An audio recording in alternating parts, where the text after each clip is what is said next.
NCERT based general knowledge का question. तो पहला क्वेश्चन है, तो विटामिन ए का रासायनिक नाम, विटामिन ए का रासायनिक नाम क्या है? तो एक्सेरोफाइटल। विटामिन ए का रासायनिक नाम क्या है? तो एक्सेरोफाइटल है। विटामिन ए का रासायनिक नाम क्या है? तो एक्सेरोफाइटल। और जो है इसका अणुसूत्र है C20H29OH है।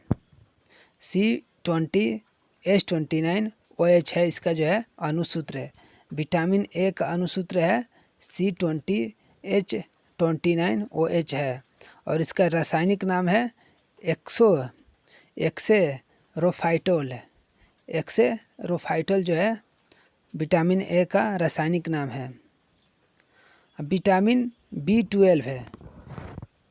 विटामिन B12 जो है साग और सब्जियों में नहीं मिलता है। विटामिन B12 जो है साग सब्जियों में नहीं पाया जाता है।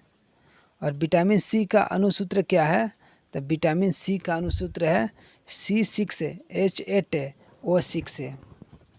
विटामिन सी का आविष्कार किसने किया था? तो होलकट ने किया था।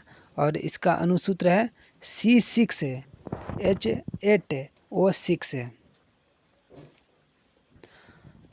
अगला क्वेश्चन है, तो जिन पौधों में वायु परागण होता है, जिन पौधों में वायु का जो है परागण होता है, उनमें पुष्प रंग बिरंगे और आकर्षित जो है नहीं होते हैं, सुगंध भी नहीं होता है और हल्के और चिकने होते हैं। जिन पौधों में वायु परागण होता है उनमें जो है पुष्प रंग बिरंगे और आकर्षित नहीं होते हैं और सुगंध भी नहीं होता है, हल्के होंगे और चिपचिपे होंगे, हल्के और चिकने होंगे। क्वेश्चन नंबर 3, 1952 में सामुदायिक विकास कार्यक्रम प्रारंभ हुआ था। 1952 में सामुदायिक विकास कार्यक्रम जो है स्टार्ट हुआ था और किसके सहयोग से? तो अमेरिका के सहयोग से। अमेरिका के सहयोग से 1952 में सामुदायिक विकास कार्यक्रम स्टार्ट हुआ था।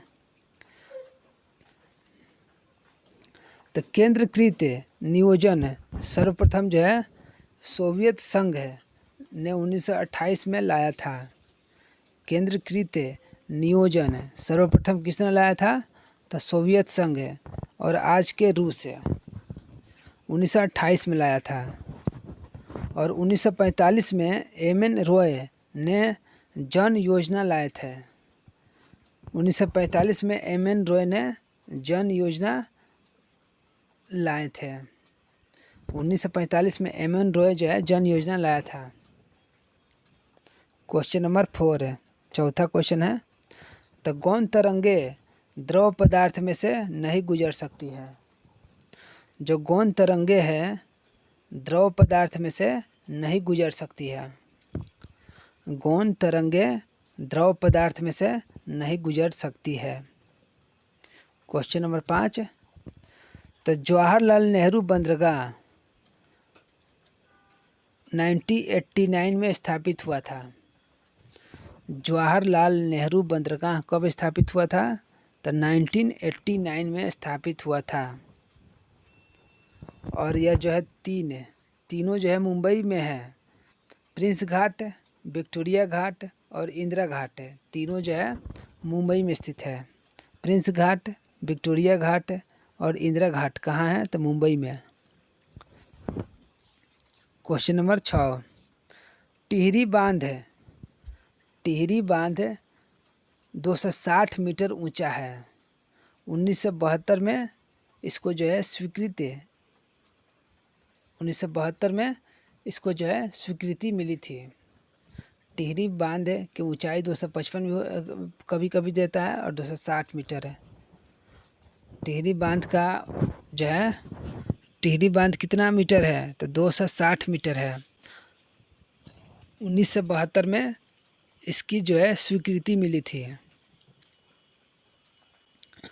क्वेश्चन नंबर 7 है, जब दो भिन्न प्रकार के वायु राशियाँ मिलती है, जब दो अलग अलग प्रकार के वायु राशियाँ मिलती है तो उनके मध्य जो है सीमा क्षेत्र को वाताग्र कहते हैं। जब दो भिन्न प्रकार के वायु राशियाँ मिलती है तो उनके मध्य सीमा क्षेत्र को क्या कहते हैं, तो वाताग्र कहते हैं। उनके मध्य सीमा क्षेत्र को वाताग्र कहते हैं। क्वेश्चन नंबर 8 है, तो प्रारंभिक भारत में ब्राह्मणों का अनुदत्त गांव या भूमि का क्या नाम था, तो अग्रहर नाम था। प्रारंभिक भारत में ब्राह्मणों का अनुदत्त गांव या भूमि का क्या नाम था, तो अग्रहर नाम था उसका। प्रारंभिक भारत में ब्राह्मणों का अनुदत्त गांव या भूमि का क्या नाम था, तो अग्रहर नाम था उसका। क्वेश्चन नंबर 9, तो भारत में कागज का प्रचलन सल्तनत काल से प्रारंभ हुआ था। भारत में कागज का प्रचलन कब से स्टार्ट हुआ था, तो सल्तनत काल से। भारत में जो कागज का प्रचलन सल्तनत काल से प्रारंभ हुआ था। के.एम. मुंशी ने उद्देशिका को राजनीतिक जन्मपत्री कहा था। उद्देशिका को राजनीतिक जन्मपत्री किसने कहा था, तो के.एम. मुंशी ने कहा था। उद्देशिका को राजनीतिक जन्मपत्री किसने कहा था, तो के.एम. मुंशी ने कहा था। तो राष्ट्रपति पद के उम्मीदवारों को चुनाव प्रचार हेतु 2 सप्ताह का समय मिलता है। जो राष्ट्रपति पद के उम्मीदवार जो होते हैं वो उनको जो है चुनाव के प्रचार के लिए जो उन्हें 2 सप्ताह का समय मिलता है। राष्ट्रपति पद के उम्मीदवारों को चुनाव प्रचार हेतु 2 सप्ताह का समय मिलता है। क्वेश्चन नंबर 10 है, समाजवादी अर्थव्यवस्था नियंत्रित की जाती है राज्य के द्वारा। राज्य के द्वारा जो है समाजवादी अर्थव्यवस्था नियंत्रित की जाती है। तो समाजवादी अर्थव्यवस्था किसके द्वारा नियंत्रित की जाती है, तो राज्य के द्वारा। अगला क्वेश्चन है, तो भूटान ने सर्वप्रथम सकल राष्ट्रीय खुशहाली की अवधारणा जारी की थी।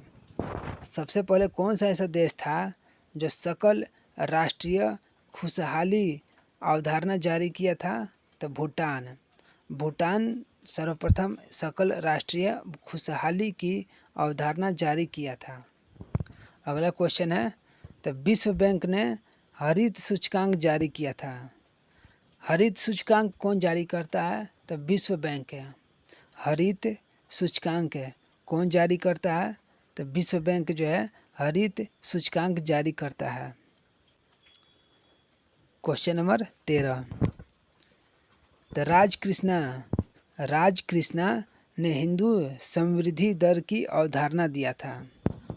हिंदू समृद्धि दर की अवधारणा किसने दिया था, तो राजकृष्णा ने दिया था। राजकृष्णा ने हिंदू समृद्धि दर की अवधारणा दिया था। अगला क्वेश्चन है, तो कौशल विकास कार्यक्रम की शुरुआत 2015 से शुरू हुआ था। कौशल विकास कार्यक्रम कब से स्टार्ट हुआ था, तो 2015 से स्टार्ट हुआ था। कौशल विकास कार्यक्रम की शुरुआत 2015 से हुआ था। अगला क्वेश्चन है, तो महारत्न योजना की शुरुआत 2009 में हुआ था। महारत्न योजना की शुरुआत कब से हुआ था, तो 2009 से। महारत्न योजना की शुरुआत कब से हुआ था, तो 2009 से हुआ था महारत्न योजना की शुरुआत। अगला क्वेश्चन है, तो बैद्यनाथ समिति सहकारी बैंकों में सुधार सुझाव के लिए है।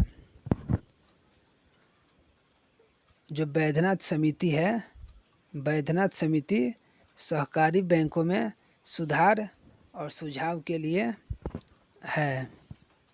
क्वेश्चन नंबर 17, किसी पिंड के संवेग परिवर्तन की दर बराबर है परिणामी बल के। किसी पिंड के संवेग परिवर्तन की दर किसके बराबर है? तो परिणामी बल का बराबर है। किसी पिंड के संवेग परिवर्तन की दर किसके बराबर है?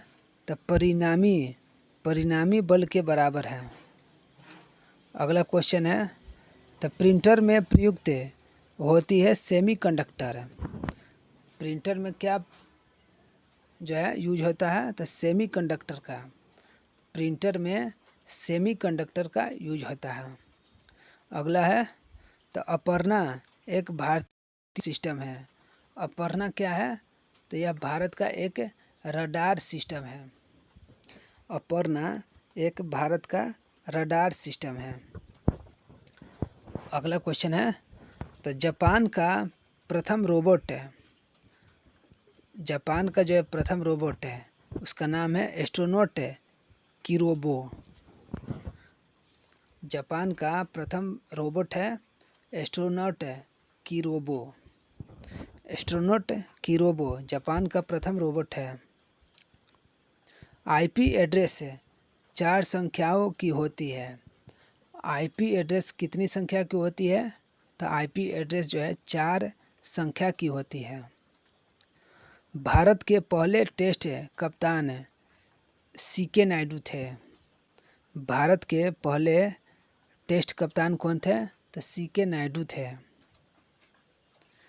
विश्व का सबसे पुराना केंद्रीय बैंक है बैंक ऑफ इंग्लैंड। विश्व का सबसे पुराना केंद्रीय बैंक कौन है? तो बैंक ऑफ इंग्लैंड है। अगला क्वेश्चन है, तो national bureau of plant genetic resources Delhi में है। Genetic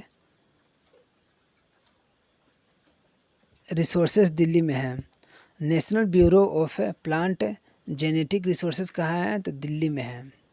national bureau of plant genetic resources कहाँ है? तो दिल्ली में है। बेस्ट बेकरी कांड गुजरात के बड़ोदरा में हुआ था।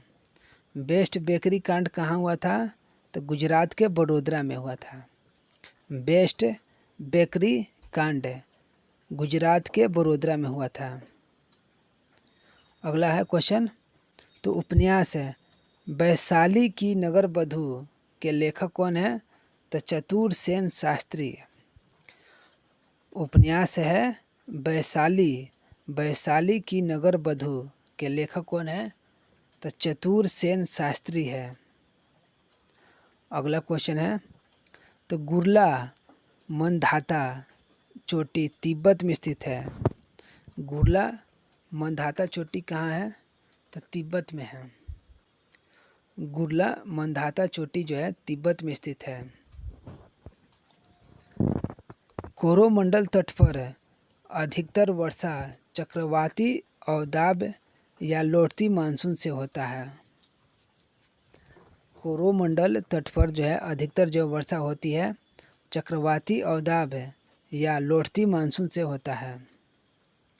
क्वेश्चन नंबर 25, तो 2011 की जनगणना के अनुसार भारत में साक्षरता दर कितनी है? तो 73% है। 2011 की जनगणना के अनुसार भारत की साक्षरता दर 73% है। इसमें जो है पुरुष का साक्षरता दर 80.9% है। पुरुष का साक्षरता दर कितना है? तो 80.9% है। और महिला का साक्षरता दर जो है 64.9% है। पुरुष का 80.9 और महिला का 64.9% है। क्वेश्चन नंबर 26, तो ओनेगा झील कहाँ है? तो रूस में है। ओनेगा झील कहाँ है? तो ओनेगा झील जो है रूस में है। क्वेश्चन नंबर 27, इंसुलिन के अतिस्रावन से जो है हाइपोग्लाइसीमिया हो जाता है। इंसुलिन के अतिस्रावन से क्या होगा? तो ग्लाइसीमिया हो जाता है। इंसुलिन के अतिस्रावन से हाइपोग्लाइसीमिया हो जाता है। क्वेश्चन नंबर 28 है, नेटवर्किंग शब्दावली में हैंड शेकिंग का अर्थ है कंप्यूटर को हब के साथ जोड़ना। नेटवर्किंग शब्दावली में हैंड शेकिंग का अर्थ क्या है? तो कंप्यूटर को हब के साथ जोड़ना। नेटवर्किंग शब्दावली में हैंड शेकिंग का अर्थ है कंप्यूटर को हब के साथ जोड़ना। क्वेश्चन नंबर 29, तो वायुमंडल में संघनन तब होता है जब तापमान औसांक पर पहुंच जाए। वायुमंडल में संघनन कब होता है? जब तापमान जो है औसांक पर पहुंच जाए तो संघनन हो जाएगा वायुमंडल में। आर्द्र वायु को ठंडा होने से संघनन हो जाता है। जो आर्द्र वायु है वह ठंडा हो जाएगा तो फिर संघनन हो जाता है। आर्द्र वायु को ठंडा होने पर से संघनन हो जाता है। क्वेश्चन नंबर 30 है, पथरीले कंकरीले मरुस्थल को रेग कहते हैं। जब पथरीला कंकरीले मरुस्थल को क्या कहते हैं? तो रेग कहते हैं। पथरीले कंकरीले मरुस्थल को रेग कहते हैं। मरुस्थल महाद्वीप के पश्चिम में भूमध्य रेखा से 15 से 30 डिग्री उत्तर या दक्षिण में व्यापारिक पवन पट्टी में पाए जाते हैं। मरुस्थल कहाँ पाए जाते हैं? तो मरुस्थल जो है जितना भी महाद्वीप है उसके पश्चिम में मरुस्थल कहाँ पाए जाते हैं? तो जितना भी महाद्वीप है उसके पश्चिम में मिलते हैं, पूर्व में नहीं, ज़्यादातर ये जो है पश्चिम में मिलते हैं। और भूमध्य रेखा से 15 से 30 डिग्री उत्तर, भूमध्य रेखा से 15 से 30 डिग्री उत्तर या दक्षिण में व्यापारिक पवन पट्टी में पाए जाते हैं। कहाँ पाए जाते हैं? तो 15 से 30 डिग्री उत्तर या दक्षिण भूमध्य रेखा के व्यापारिक पवन पट्टी में पाए जाते हैं। क्वेश्चन नंबर 31 है, तो कृत्रिम रबर का अग्रणी उत्पादक देश जो है अमेरिका है। कृत्रिम रबर का अग्रणी उत्पादक देश कौन है? तो अमेरिका है। नियोप्रीन बनता है 2 क्लोरोब्यूटाडाइन के बहुलीकरण से बनता है। कृत्रिम रबर का अग्रणी उत्पादक देश जो है अमेरिका है। कृत्रिम रबर का सबसे ज़्यादा उत्पादक है अमेरिका। और नियोप्रीन बनता है, नियोप्रीन कैसे बनता है? तो 2 क्लोरोब्यूटाडाइन के बहुलीकरण से बनता है। नियोप्रीन कैसे बनेगा? तो 2 क्लोरोब्यूटाडाइन के बहुलीकरण से बनता है नियोप्रीन। क्वेश्चन नंबर 32 है, बंगाल की खाड़ी का आलेख करने वाला प्रथम व्यक्ति जो है टोलमी था। बंगाल की खाड़ी का आलेख करने वाला प्रथम व्यक्ति जो था टोलमी था। बंगाल की खाड़ी का आलेख करने वाला प्रथम व्यक्ति कौन था? तो टोलमी था। प्राचीन हिंदू ग्रंथों में बंगाल की खाड़ी को महोदधि कहा जाता था। प्राचीन हिंदू ग्रंथों में बंगाल की जो खाड़ी है उसको जो है महोदधि कहा जाता था। भौगोलिक विश्वकोश के रचनाकार स्ट्रैबो थे। भौगोलिक विश्वकोश के रचनाकार कौन थे? तो स्ट्रैबो थे। अल मसूदी ने ब्रह्मांड दर्शन नामक पुस्तक लिखे थे। ब्रह्मांड दर्शन पुस्तक किसने लिखा था? तो अल मसूदी ने लिखा था। ब्रह्मांड दर्शन पुस्तक किसने लिखा था? अल मसूदी ने लिखा था। और भौगोलिक विश्वकोश के रचनाकार कौन थे? तो स्ट्रैबो थे। भौगोलिक विश्वकोश के रचनाकार स्ट्रैबो थे। क्वेश्चन नंबर 33 है, तो राजस्थान में पश्चिमी विक्षोभ से हुई वर्षा को मावट कहते हैं। राजस्थान में पश्चिमी विक्षोभ से हुई जो वर्षा है उसको मावट कहते हैं। राजस्थान में जो पश्चिम विक्षोभ से जो वर्षा होती है उसको जो है ये लोग जो है राजस्थान के लोग मावट कहते थे। क्वेश्चन नंबर 34 है, तो जोजिला दर्रा का निर्माण सिंधु नदी के द्वारा, जोजिला दर्रा का निर्माण जो है सिंधु नदी के द्वारा हुआ है। और सिपकिला दर्रा का निर्माण जो है सतलज नदी के द्वारा, और जेलेपला तीस्ता नदी के द्वारा। जोजिला जो हुआ है सिंधु नदी से बना है, और सिपकिला बना है सतलज नदी के द्वारा, और जेलेपला बना है तीस्ता नदी के द्वारा। जोजिला किस नदी के कारण बना है, तो सिंधु नदी के कारण। जोजिला सिंधु, सिपकिला सतलज, जेलेपला तीस्ता नदी के द्वारा बना है। क्वेश्चन नंबर 35 है, प्रवरसेन प्रथम ने 4 अश्वमेध यज्ञ जो है किया था। प्रवरसेन प्रथम ने 4 अश्वमेध यज्ञ किया था, और किस वंश के थे, तो वाकाटक वंश के थे। वाकाटक वंश के थे प्रवरसेन प्रथम, और इन्होंने 4 अश्वमेध यज्ञ किए थे। अश्वमेध का सर्वप्रथम जो है उल्लेख जो है यजुर्वेद में मिलता है। अश्वमेध का सर्वप्रथम उल्लेख जो है कहाँ मिलता है, तो यजुर्वेद में मिलता है। भारत में फ्रांसीसी कंपनी का संस्थापक कौन थे, तो कोलबर्ट थे। भारत में फ्रांसीसी कंपनी का संस्थापक जो है किसे माना जाता है, तो कोलबर्ट को। भारत में फ्रांसीसी कंपनी का संस्थापक जो है किसे माना जाता है, कोलबर्ट को माना जाता है। इसरो का मुख्य नियंत्रण सुविधा कहाँ है, तो हसन में स्थित है। इसरो का मुख्य सुविधा कहाँ स्थित है, तो हसन में स्थित है, हसन में। क्वेश्चन नंबर 37 है, बाबर ने भारत पर प्रथम आक्रमण वर्ष 1519 में भैरा और बजौर पर किया था। बाबर ने भारत पर प्रथम आक्रमण जो है वर्ष 1519 में भैरा और बाजौर पर किया था। अब पानीपत का प्रथम युद्ध जो है भारत पर जो है बाबर का 5वां आक्रमण था। पानीपत का प्रथम युद्ध जो बाबर जो किया था वह जो है 5वां था। इससे पहले जो 4 गो आक्रमण कर चुका था बाबर जो है भारत में। जो है पानीपत का प्रथम युद्ध जो है बाबर का 5वां अभियान है भारत में। और लास्ट क्वेश्चन है, तो पश्चिम बंगाल का जालदा अभयारण्य में गेंडा मिलता है। पश्चिम बंगाल में जो है जालदा अभयारण्य है। पश्चिम बंगाल में जालदा अभयारण्य है, यहाँ जो है गेंडा मिलता है। और 1985 में यूनेस्को विश्व धरोहर में शामिल हुआ था। काजीरंगा नेशनल पार्क है।